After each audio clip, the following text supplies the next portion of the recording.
দুর্গাপূজায় মুখ্যমন্ত্রী মমতা বন্দ্যোপাধ্যায় প্রত্যেক ক্লাবগুলিকে 1,10,000 টাকা আর্থিক অনুদান দিয়েছে। তাই মুখ্যমন্ত্রীকে ধন্যবাদ জানিয়ে শোভাযাত্রা র্যালি করলেন আলিপুরদুয়ার জেলা পরিষদের সহকারী সভাধিপতি মনোরঞ্জন দে। এদিন তার নিজ বাসভবন থেকে আলিপুরদুয়ার শহর হয়ে জংশন পর্যন্ত র্যালি করেন। এদিন 1,500 মানুষ তার নেতৃত্বে উপস্থিত হন।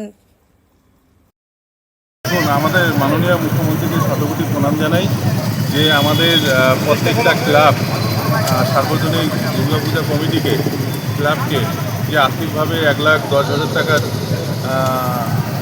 দিয়ে যে এত ভালো কাজ করেছে, তাই প্রত্যেকটা ক্লাবের ছেলেরা আজকে দিদিকে শুভেচ্ছা দেওয়ার জন্য, দিদিকে ধন্যবাদ দেওয়ার জন্য তার ক্যামেরা নিয়ে আমরা একটা শোভাযাত্রা করছি বাইক র্যালির মাধ্যমে।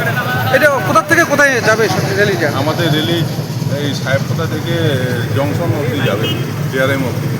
কত লোক সংখ্যা নিয়ে আছে? লোক 1,500-2,000 বাইক হবে। Thank you.